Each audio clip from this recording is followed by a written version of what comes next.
A cultura é o ponto de partida da civilização. Sem dúvida, posso dizer isso, é um dos melhores livros que eu já li. Mediante a leitura dos grandes livros, é possível fazer grandes coisas, é possível desenvolver uma grande personalidade e uma cultura extraordinária. We have been saying, again, that the key goal of these authors was always to focus on what's good, bad, just, unjust. Ele é um dos maiores líderes jacobinos da Revolução Francesa e ele que vai matar 40 mil em praça pública, porque são os inimigos do povo. Só para vocês verem como as teorias filosóficas impactam as práticas políticas. Nos Demônios, o Dostoiévski nos apresenta o modo como isso acontece. O que eu chamaria de 5 etapas que levam a organização revolucionária a conquistar o poder.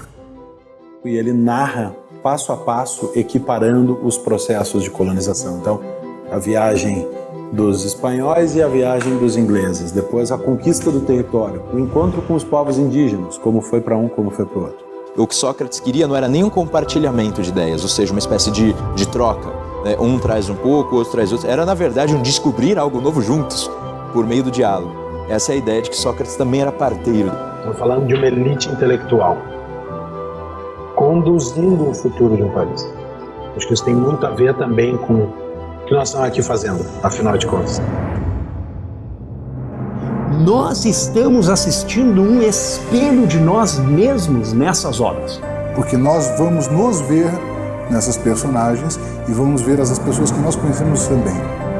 A ética das virtudes segue isso de maneira programática. Existe um convite ao leitor para que ele suba a um nível ainda mais profundo, que é o terceiro, que é o nível do que eu vou chamar de a voz que medeia o interior e o exterior das personagens, ao interior daqueles que entram na obra. Now, the first they say they are soft and smiling, but once their power is well established, their sole intent becomes to demolish. Para a gente entender como é que se falava na época. Guido Guinizelli. Al cor gentil rempaira sempre amor. Né? Busca abrigo amor no coração gentil. Essa é a tradução. Deem um passo adiante para o resgate e a liberação do velho.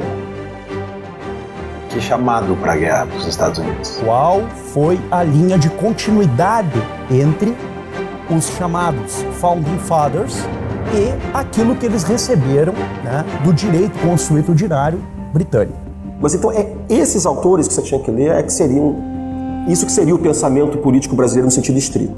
Então, se eu não faço a leitura da parábola dos talentos nessa chave, eu não sou capaz de entender adequadamente o que está sendo dito ali. Então eles trazem muitas ideias novas, mesmo sendo livros velhos, eles trazem uma compreensão muito ampla, eles aumentam a nossa capacidade de inteligência. Então, é claro, uma alma perturbada produz perturbação. E se a gente aqui quer criar uma sociedade saudável, digamos assim, a arte tem uma função nisso, a educação tem uma função nisso, né? A imaginação tem uma função nisso. Então, quer dizer, nós temos um trabalho hercúleo para fazer.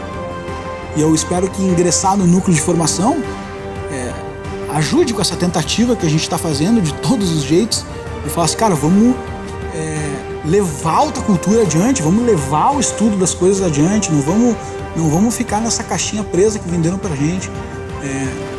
Então, eu convido a todos aí a juntarem-se a nós no grande dever e na grande libertação que é a gente realmente saber para que a gente existe, por que a gente está aqui, para onde a gente está indo. Isso não importar, nada mais importa.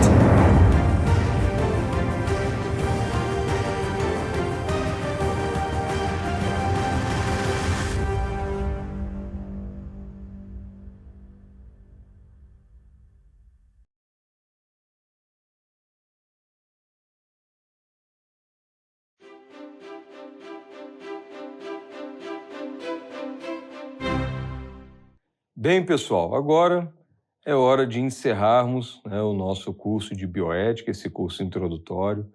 E vamos aproveitar este momento para pegar, então, um tema importante em bioética, como o tema do aborto, e aplicarmos algumas ferramentas, né, na nossa análise bioética desse tema que tem mobilizado tanta gente, alguns contra, alguns a favor, e tem sido alvo aí, né, de tanta controvérsia, né? Enfim, tem sido um alvo de tanta tensão política no meio da sociedade.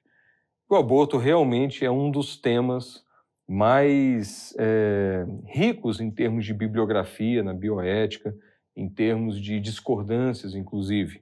Então, é um tema adequado, é um tema interessante para utilizarmos agora nesse último momento do nosso curso, que tem como objetivo mostrar algumas aplicações dessas ferramentas bioéticas.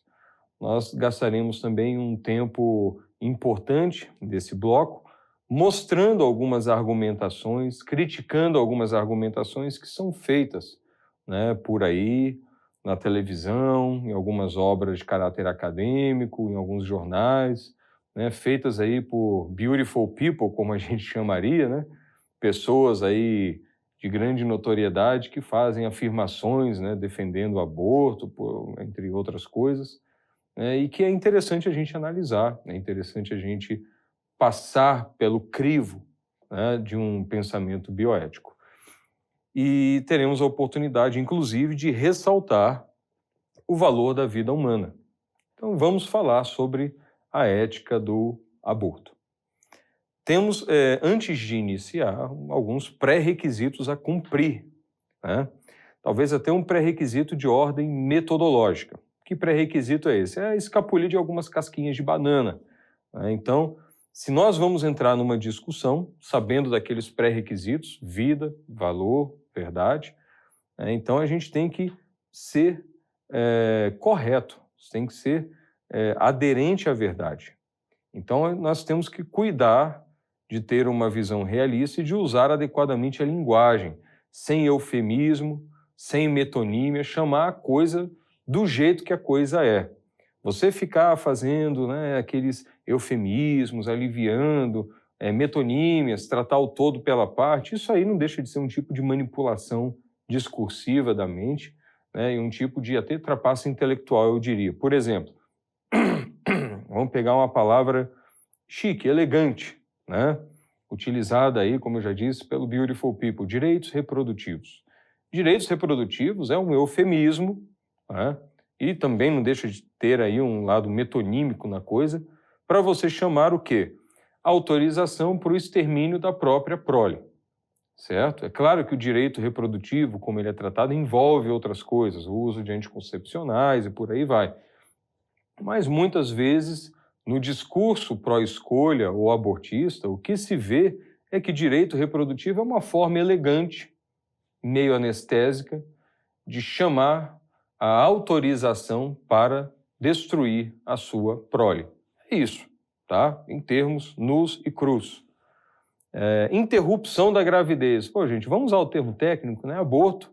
Interromper a gravidez. Você tá de brincadeira comigo, né? Interrupção da gravidez, nem abortar. Tá? Interromper a gravidez, ela automaticamente levará à morte de um feto, de uma criança. E nós temos um termo técnico para isso. O nome desse termo técnico é abortar. Então vamos parar com o eufemismo, é aborto. E até outros termos, inclusive esdrúxulos, como aquele que eu critiquei quando publiquei lá aquele livro, A Morte da Medicina, né? Abortamento pós-nascimento. Puxa, é homicídio infantil. Então se a gente quer conversar, se a gente quer se entender, se a gente quer criticar, se a gente quer analisar uma situação, vamos começar a chamar as coisas do jeito que elas são. E, entrando agora, especificamente no assunto do aborto, é importante a gente lembrar a origem do movimento abortista contemporâneo. Então, a origem a gente vai puxar lá daquele bloco onde nós discutimos a história, né, dos crimes éticos em pesquisa, né, dos crimes éticos na saúde. A gente tem que lembrar a origem do movimento abortista, que é justamente no movimento eugenista. A origem do aborto está ligado, por exemplo, na época contemporânea, à Planned Parenthood, né, da senhora Margaret Sanger. Então, na origem do aborto está toda uma questão racista, eugenista, de discriminação contra os pobres, de pretensão de limpeza racial de uma população. E o aborto era um instrumento ideal. Então, inclusive, até hoje, nós temos denúncias feitas de que essa instituição de, entre aspas, saúde, ela aceita dinheiro para fazer aborto seletivo numa determinada população, a população negra. Nós temos denúncias que eles vendem pedaços de fetos para pesquisa. Então, até hoje, essa raiz ela não é esquecida e ela precisa, de fato, ser integrada ao discurso na sociedade para que a gente compreenda de onde que viemos e de onde essa discussão surgiu. Então, um resgate histórico dessa discussão ele precisa ser feito. No sentido de fazer um resgate histórico, nós precisamos também lembrar, por exemplo, de uma figura importantíssima na história do aborto, que é o médico Bernard Nathanson. Ele era chamado pai do aborto. Bernard Nathanson foi responsável, direto e indireto, por dezenas de milhares de abortos nos Estados Unidos. E ele, inclusive, nas suas obras, muitas delas, as duas que eu li foram autobiográficas, inclusive, uma delas acho que foi traduzida, está em processo de tradução para o português, que é The Hand of God. Ele conta que ele e algum grupo, e um grupo de algumas poucas pessoas pró-aborto, eles criaram essas terminologias que eu acabei de criticar, né? Não, interrupção da gravidez, é o direito de escolha. Essas expressões, elas têm uma origem. E ele declara claramente ali que ele participou da formulação dessas expressões com o objetivo, claro, de legalizar o aborto. A gente também não pode analisar as coisas de uma forma muito injusta. Ele mesmo disse, na sua biografia, que quando ele criou aquelas expressões, ele realmente acreditava, né, na ideia de que oferecer um aborto tecnicamente bem feito faria um bem para as mulheres, né? Mas depois aconteceu uma coisa com ele. Ele descobriu uma coisa, na verdade descobriram uma coisa chamada ultrassonografia.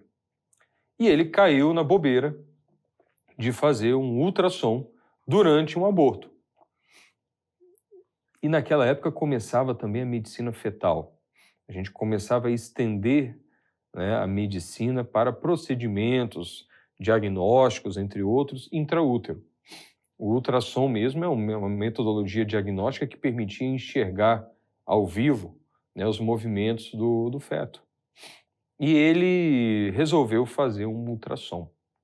E ele, quando entrou com um instrumento, o aspirador, que aliás é uma coisa bem grotesca de se descrever, que começa a aspirar os membros do feto e depois você quebra o crânio e termina de puxar. É um desmembramento praticamente, né? Uma estripação. Quando ele viu o aparelho entrando e o ultrassom mostrando aquilo, ele observou que o feto se debatia. E aquilo gerou um mal-estar nele. Não foi nem por uma questão religiosa, uma questão de acesso aos valores transcendentais. Não, aquilo gerou um mal-estar imediato, né? Uma coisa intuitiva. Ele viu e se impactou com aquilo. E com o passar dos dias, ele começou a refletir que o feto estava sendo tratado por meio até do surgimento da medicina fetal, das metodologias diagnósticas dedicadas ao feto. O feto também estava sendo tratado como um paciente. Até hoje, um bom ginecologista vai virar para você e vai falar, né? Você não trata a mãe, você trata o binômio materno-fetal, né? E o Bernard Nathanson viu aquilo, se chocou com aquilo, começou a refletir e ele virou, né? Não foi por uma razão, e ele declara isso no livro, ele não tinha sofrido conversão religiosa ainda, depois ele veio a se converter religiosamente, mas naquele momento foi por uma observação de que ali estava um feto reagindo no momento em que ele estava sendo esquartejado, né? E aquilo chocou ele de alguma forma. Ele nunca tinha observado aquilo em vivo, acontecendo do jeito que ele observou quando usou o ultrassom. E ele, na verdade, se tornou um opositor do abortismo, ele virou um pró-vida. Então, Bernard Nathanson conseguiu uma proeza. Ele conseguiu ser odiado pelo lado pró-vida durante uma parte da vida e odiado pelo lado pró-escolha durante a outra parte da vida dele, né? E ele se tornou, de fato, um grande defensor da pró-vida, né, da vida humana, da dignidade da vida humana, e é responsável por um documentário que ficou muito famoso, Grito Silencioso, né, que eu recomendo que vocês assistam. Então, não dá para falar de aborto sem falar desses elementos e dessas figuras históricas. Tem muitas outras pessoas envolvidas nessa discussão, né, mas são 2 exemplos que eu julguei importante a gente compartilhar. Por que eu compartilho esses exemplos e conto essas histórias? Da onde vêm as nossas narrativas? Dessas histórias. A gente começa a compor, já que a gente quer entrar na discussão, a gente tem que compor uma bagagem cultural. É claro que eu dei 2 narrativas tendenciosas a uma visão ruim do lado pró-escolha e benéfica para o lado pró-vida. Mas só que também não adianta eu ficar falando muito da narrativa pró-escolha, que é só você ligar a televisão e você vai ver que todas as narrativas são pró-escolha praticamente. Então a gente faz aqui uma contraparte para tornar as coisas menos desiguais e a privação cultural menos evidente, vamos dizer assim. E quando a gente fala aborto, afinal de contas, do que a gente está falando? Então, vamos direto ao ponto. Nós estamos tratando exatamente as seguintes questões. A partir de qual momento eu posso matar quem me desagrada? É disso que eu estou falando. Quanto custa uma vida humana? Há algo de especial em ser humano? Essas são as 3 perguntas básicas que a gente precisa responder. Quando que eu posso matar alguém que me desagrada? É porque eu vou ter dificuldade para cuidar dessa pessoa depois que ela nasce? Ou porque ela está me dando trabalho já adulta ou idosa e tem alguma deficiência? Ou é porque ela tem a cor da pele que eu discordo? Ou porque ela tem uma opção de vida que me desagrada? Ou porque ela pensa politicamente diferente de mim? Quando que eu posso eliminar uma pessoa que me desagrada? É porque ele ainda não está completamente formado, mas é um ser humano, está intraútero e está indefeso? A gente tem que saber perguntar isso. O muro, o limite dessa minha capacidade de matar quem me desagrada vai ser colocado aonde? Quem coloca esse limite? Qual critério filosófico, científico, moral para colocar esse limite? O aborto vai dar uma resposta para isso. As pessoas podem colocar os seus limites, mais subjetivos ou técnicos possíveis, mas ela estará respondendo uma pergunta. Quando ela pode matar alguém que a desagrada? É porque nasceu com alguma deficiência? É porque pertence a um sexo menos valorizado na sociedade? Não sei. Mas quando alguém defende o aborto, ele defende uma posição. A posição coerente, eticamente coerente com a dignidade da vida humana, ela se recusa a pôr essa muralha. Ela não vai pôr essa muralha em nenhum momento. Ela vai reconhecer que não, nós não podemos matar quem nos desagrada.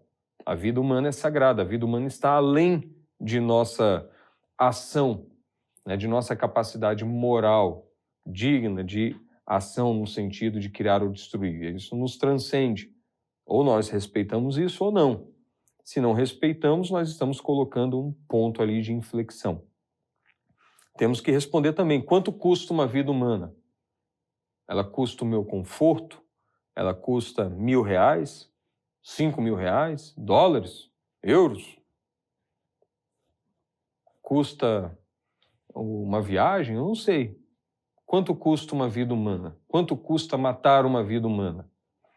E, enfim, você vai terminar naquela última pergunta. Há algo de especial em ser humano? Se há algo de especial, então é especial.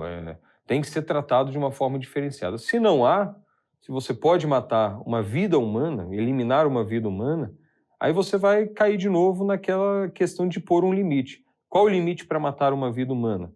Baseado em quê? Se você colocou esse limite em 12 semanas de gravidez, por que eu não posso colocar em 40 semanas? Porque o outro vai criar algum critério, mas o critério de humanidade, ele é presente desde que você forma um zigoto. quando junta o gameta masculino com o feminino, lá no início da gravidez, ali a concepção aconteceu. E ali já é um ser humano, como eu até brinquei num bloco passado, o zigoto humano, o embrião humano, não vai virar uma samambaia, um papagaio ou um tatu-bola. Ele vai virar um ser humano. Pode ser que não chegue a se tornar uma criança, um adulto, tenha uma mutação, um acidente, né, ou sofra um aborto, né, enfim, traumático. Isso pode acontecer, mas é um ser humano. Isso é ciência, né? Isso é evidente. Isso não é nem passível de discussão.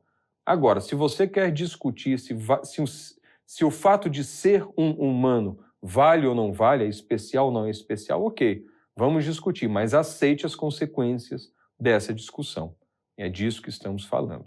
E nessa discussão a gente vê muito blá blá blá, a gente vê muito argumento falso, muita erística, e agora é a oportunidade que a gente tem de mostrar argumentos onde realmente há uma série de inconsistências, argumentos muito presentes na sociedade e que a gente precisa começar a tratar de forma adequada. Por exemplo, um argumento muito utilizado é: precisamos experimentar com células tronco fetais, já as utilizamos para vacinas. Isso é uma desculpa para você pegar, por exemplo, embriões congelados e começar a fazer pesquisa neles, porque as células tronco fetais, né, elas podem ajudar a gente. E já que já é utilizado para vacina, já que se utiliza para vacina, é coerente continuar utilizando para outras formas de pesquisa. Bem, tem um porém. O fato de que, por exemplo, você pegou aquela célula tronco fetal, criou ali uma placa de cultura, agora aquilo vai proliferando.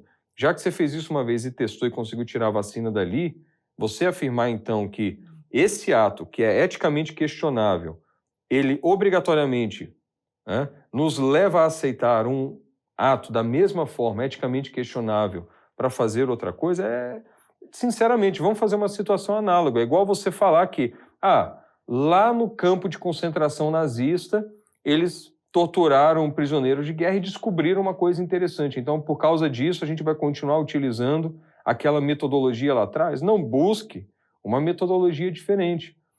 Estamos utilizando células tronco fetais, né, de abortos, para poder fazer pesquisa de vacina. Ok, utilizou, descobriu um monte de vacina. Ok, essas vacinas estão ajudando a salvar pessoas para sarampo, para várias coisas. Ok, é um bem que foi alcançado agora?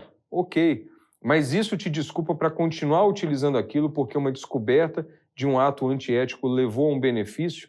Então aquele ato antiético está validado e tem que continuar a ser executado? Não. Esse argumento é falso.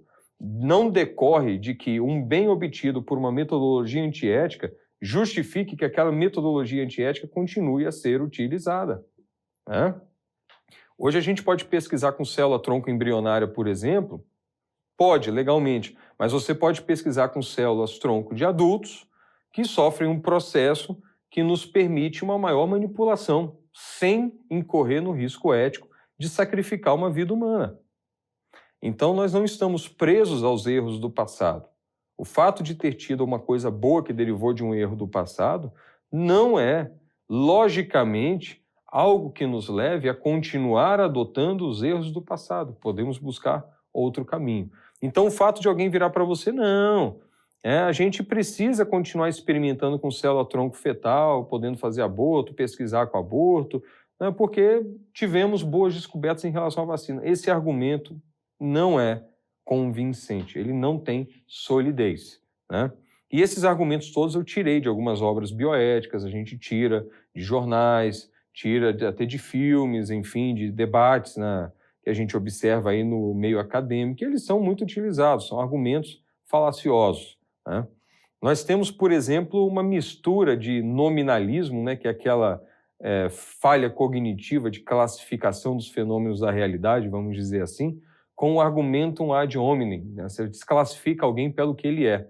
Então tem uma frase muito interessante, né? Você não é mulher, não abortou, não está em seu lugar de fala, né? O famoso lugar de fala. Não sei se vocês já ouviram falar disso. Bem, é difícil, então, a gente conseguir, por exemplo, profissionais oncologistas, né? Porque daqui a pouco, para você entender de câncer, você tem que ter tido câncer. preferencialmente talvez até ter morrido com a doença, para entender como que é o momento final. Gente, não faz sentido. Né? Existe uma coisa chamada compaixão, é uma virtude que eu falei há um tempo atrás aí. Então essa compaixão permite você ter a empatia suficiente para compreender um pouco do sofrimento e da situação alheia. E se você não conseguir transpor a barreira entre pessoas e enxergar a realidade alheia, me desculpa, mas você está vivendo num mundo à parte, num mundo isolado. Acabou qualquer chance de racionalidade. Você está no mundo da irracionalidade subjetivista, no solipsismo que a gente chama. Você se trancou numa jaula. E aí é balbuciar e morrer, não tem nada mais o que fazer. Então, você não é mulher, não abortou, não está em seu lugar de fala. Isso é uma afirmação arrogante que desmerece o discurso e a capacidade de diálogo com outra pessoa. Na verdade, isso não passa de uma forma de intransigência, né? Uma forma até de autoritarismo no debate. Você renega ao outro a racionalidade e a empatia e a compaixão que o tornariam apto a discutir, a conversar com você, né? Então esse argumento ad hominem, né, não cabe. Daqui a pouco, então, para ser um ginecologista precisa ser mulher. Mas como você vai fazer um parto se você nunca teve um filho? Não, a gente tem homens e mulheres também que nunca foram mães e são excelentes obstetras e compreendem o que a mãe passa. Elas vivenciaram aquilo muitas vezes. Então esse argumento de que você não está no seu lugar de fala não passa também de uma forma autoritária de evitar o diálogo, né? De desmerecer a pessoa por uma condição de nascença dela ou uma situação que ela vive. Isso é o argumentum ad hominem. Você não trata do argumento, você trata de quem falou o argumento, né? Opções forçadas. Peraí, você quer legalizar o aborto ou prender 7 milhões de mulheres? Né? A pessoa te deu duas opções. Quem disse que só tem essas duas opções? Primeiro também, quem disse que o fato de não legalizar o aborto está levando à prisão de mulheres? Mulheres não são presas por causa do aborto. Você não vê uma horda de mulheres presas por causa de aborto. Essa é uma opção que a gente chama de opção forçada. Muitas vezes a melhor forma de enganar você numa discussão é te dar uma opção forçada. Ou isso ou aquilo. Não, mas a realidade normalmente não é ou isso ou aquilo. Você tem muitas opções, muitos caminhos que podem ser tomados. Então, quando você está numa discussão, numa argumentação e alguém te põe duas opções, a primeira coisa que você tem que pensar é, peraí, eu só tenho essas opções? Essa colocação não é um framing que a gente chama? Não tentaram me colocar numa moldura e prender a minha inteligência? Opções forçadas. Outro argumento muito utilizado, que quando você legaliza, né, você diminui o número de abortos. É errado. Quando nós olhamos os trabalhos no mundo inteiro, as sequências, as casuísticas, logo que você legaliza, você tem um aumento exponencial do aborto. Agora, lançou um trabalho, por exemplo, nos Estados Unidos, né, fazendo uma análise do número de abortos nos Estados Unidos. E aí eles viram, olha, legalizou. E aqui a gente está vendo que ao longo desses 10 anos o número de aborto caiu. Bem, a pegadinha dessa história é que eles começaram a analisar o número de abortos mais de 10 anos, se eu não me engano, depois da liberação do aborto. Então todo aquele aumento exponencial do aborto que aconteceu, eles tiraram da análise, né, marotamente, tiraram da análise, e começaram a analisar anos depois o quê? Bem, depois de você começar a matar milhões de crianças todos os anos, a natalidade cai. Natalidade caindo, a taxa de reprodução da sociedade cai também. Então é óbvio que vai diminuir o número de abortos. Você está matando a juventude toda, você está matando a futura geração, né? Os próprios valores estão sofrendo mutação civilizacional. Então você falar que a partir de 10, 20, 15 anos depois o número de abortos caiu sem olhar aquele momento imediato após o aborto, e daí tirar uma conclusão de que o número de abortos cai após a legalização, isso é falacioso. Eu recomendo até a leitura do livro Precisamos Falar sobre Aborto, lá do Marlon de Rosa, em que ele tem toda essa casuística estudada. Pode ter tido uma exceção aqui, lá, pode até, a gente pode até achar alguma exceção, mas a regra ela fica muito clara. libera, crescimento exponencial, muitos abortos acontecendo e depois de um tempo começa a cair. Outro argumento utilizado: morrem milhares de mulheres todos os anos por causa do aborto, né? Como eu já falei, você vai lá no DataSUS, procura o número de mortes por causa do aborto e você vai ter a sua própria conclusão. 100, 100 e pouco. Como eu já falei, toda morte é uma tragédia, né? Mas morre mais gente afogada em piscina dentro de casa. Então não é morrem milhares de mulheres. Não, mas subnotifica. Não há essa subnotificação maciça. Todo cadáver encontrado, toda morte sem explicação, ela passa pelo departamento médico legal, é feita uma necrópsia, a causa-morte é descoberta e é obrigação notificar. Se o médico não notifica, né, se ele não examina, não notifica, ele é preso. Isso é crime, né?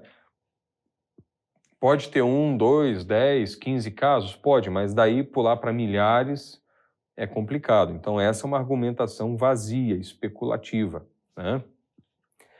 Legalizar o aborto é bom para tornar o aborto seguro. Será que é? Tem um livro que eu gostaria de recomendar chamado Complications, Abortion's Impact on Women, né? É um livro que fala só das complicações do aborto.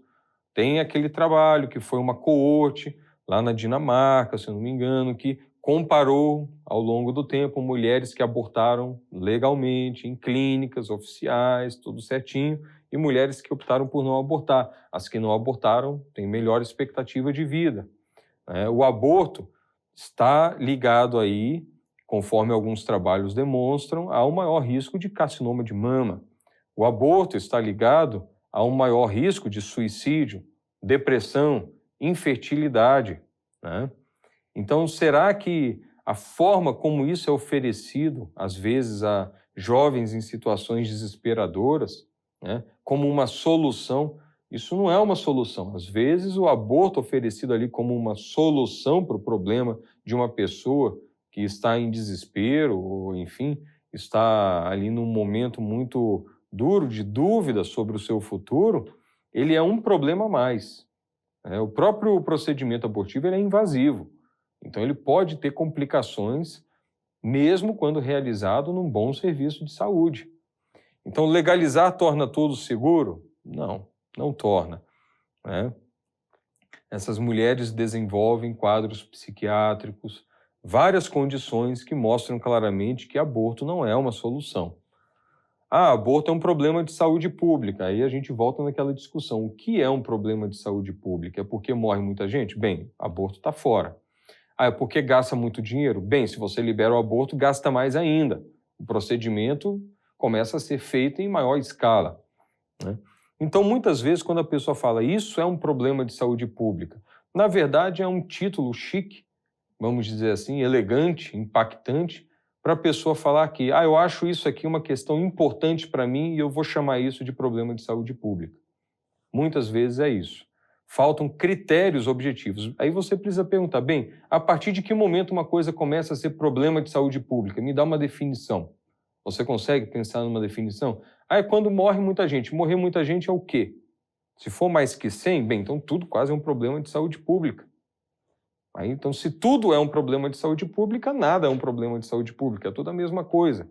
Então, quando você vai rotular alguma coisa, muitas vezes numa argumentação, ainda mais em bioética, você precisa dar um passo atrás e falar o seguinte, me dá a definição disso. O que é isso? Qual o critério para eu chamar uma coisa de problema de saúde pública?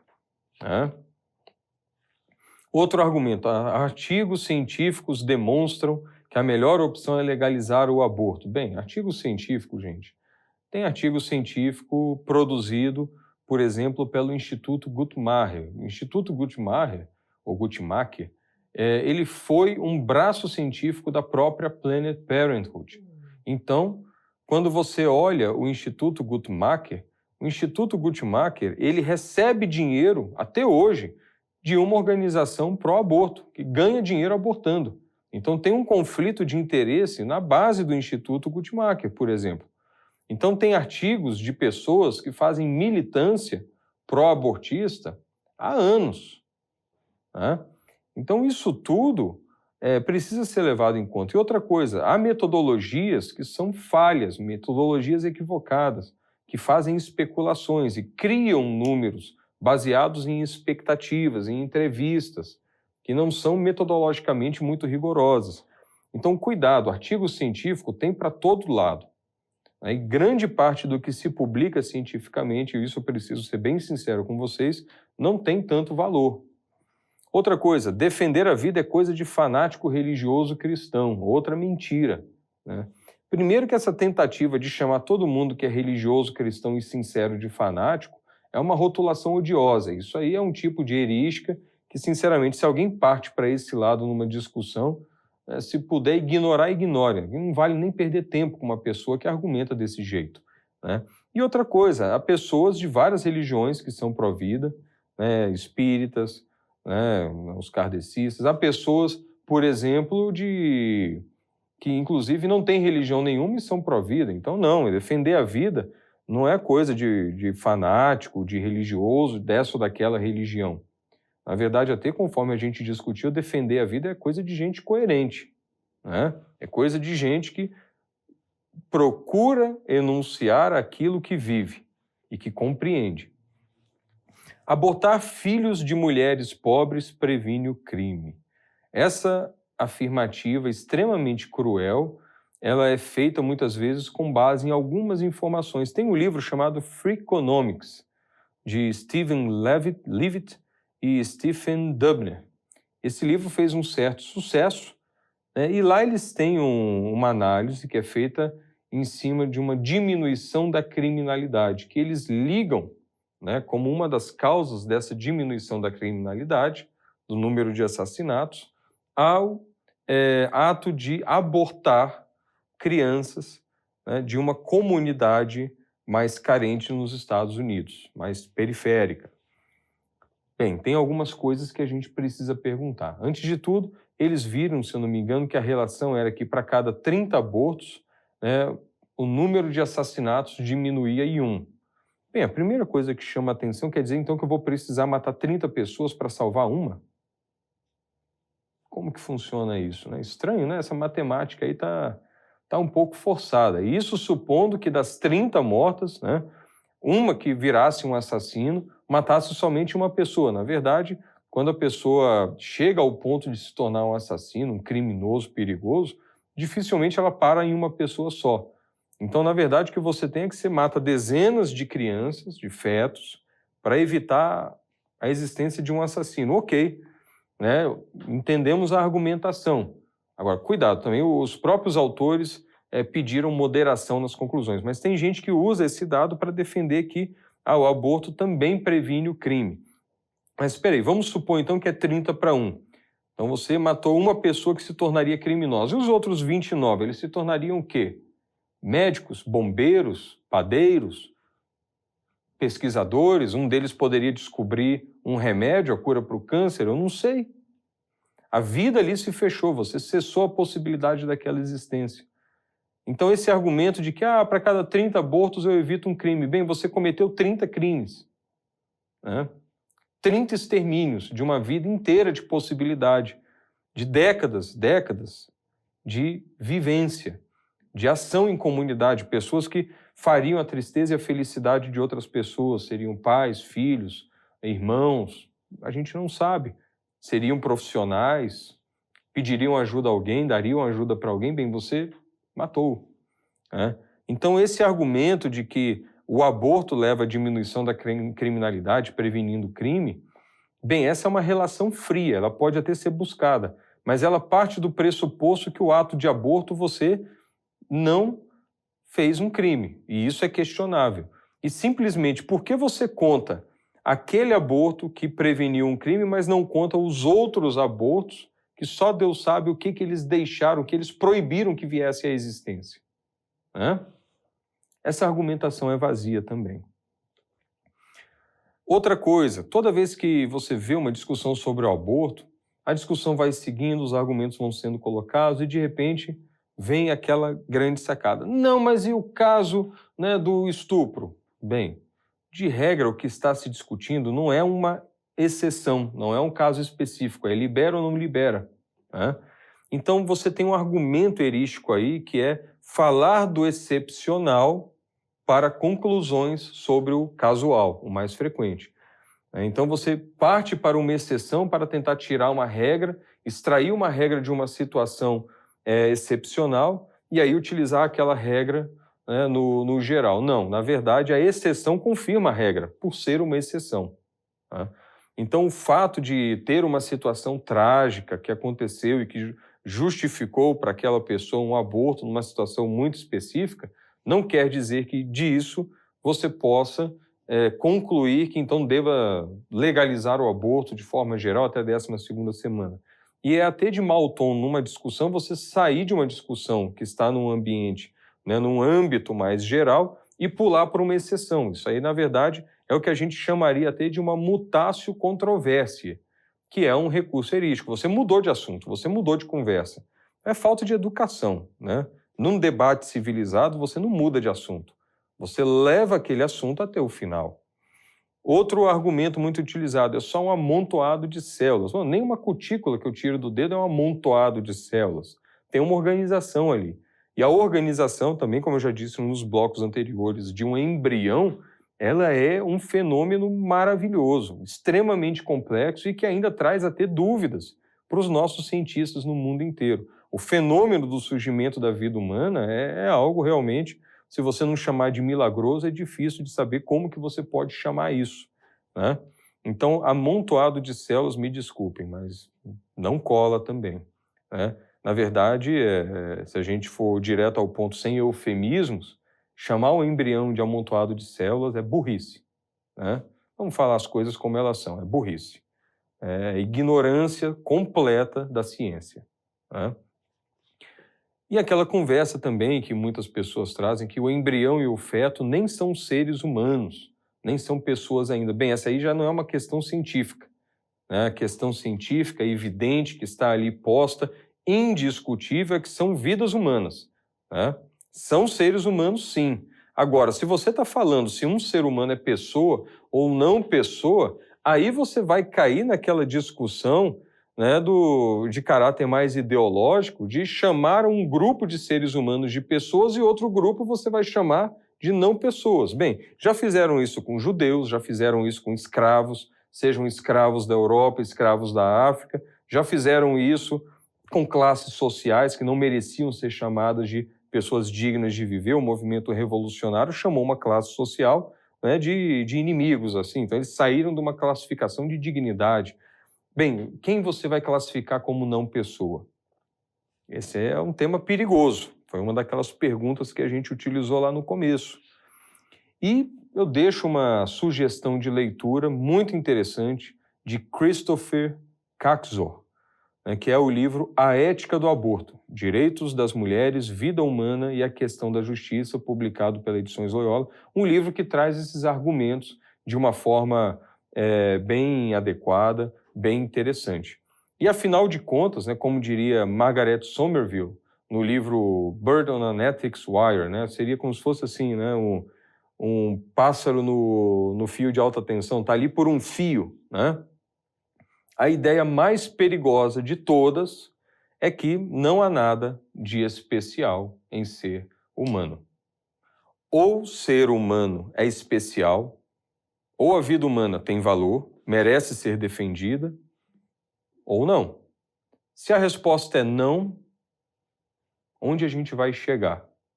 Que critério que você vai colocar? Se a gente sai desse critério objetivo de ser ou não ser uma vida humana, você vai ter que me dar um outro critério.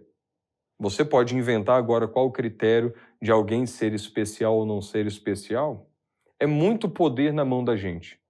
E esse poder extremo, ele vai nos levar a situações muito ruins. Essa negação do valor da vida humana, esse relativismo frente à vida humana tem consequências. E eu vou ler um trecho, né, uma frase falada pelo Viktor Frankl, que é um psiquiatra que inclusive foi preso num campo de concentração durante a Segunda Guerra e foi o criador da logoterapia. Não foram apenas alguns ministérios de Berlim que inventaram as câmaras de gás de Majdanek, Auschwitz e Treblinka. Elas foram preparadas nos escritórios e salas de aula de cientistas e filósofos nihilistas, entre os quais se contavam e contam alguns pensadores anglo-saxônicos laureados com o Prêmio Nobel. É que, se a vida humana não passa do insignificante produto acidental de umas moléculas de proteína, pouco importa que um psicopata seja eliminado como inútil e que ao psicopata se acrescentem mais uns quantos povos inferiores. Tudo isto não é senão raciocínio lógico e consequente. Se a vida não vale, a gente corre um perigo. Se a vida não tem valor, onde isso vai terminar? Se a vida de um determinado sujeito não tem valor, por que a minha vida terá? Nós temos aí uma inflexão, um ponto em que nós temos que tomar uma decisão. Por isso que foi afirmado, né, no bloco anterior, que um dos pressupostos para começar a conversar é valorizar, né, a dignidade da vida humana. E essa valorização da dignidade da vida humana, da própria vida humana, ela tem sido feita ao longo da história, até mesmo no âmbito da profissão da saúde, na medicina, entre outras profissões. Existe até um composto, vamos dizer assim, ontológico e moral, de um legado hipocrático na medicina, que é uma forma de enxergar a saúde e a prestação de serviços de saúde. E passa por aquele fundamento ontológico que eu já falei com vocês: seres humanos são mortais, seres humanos são frágeis. Nós sabemos que uma vez fragilizado a gente pode pedir ajuda, e pedindo ajuda a gente sabe que tem gente que responde e oferece ajuda. E esse composto profissional, ele entra no elemento moral ao exigir que aquela pessoa que oferece ajuda, ela, claro, valorize a vida humana, respeite a vida humana, enxergue valor na vida humana, né? Esse valor ele esteja estendido a todas as vidas humanas, e para poder ajudar a vida humana, para poder valorizar a vida humana, a pessoa entende que ela tem que buscar a excelência. Daí a teoria da ética baseada em virtudes. Então essas seriam algumas observações que eu tenho a fazer sobre a questão do aborto. Utilizei alguns instrumentos, principalmente dialéticos, né, da questão de como argumentar, né, nesse debate sobre o aborto, e serve então como um estudo de caso, né, para começarmos então a exercitar aqueles instrumentos estudados nos blocos anteriores. Muito obrigado pela atenção, espero vê-los em breve. Um abraço para todo mundo.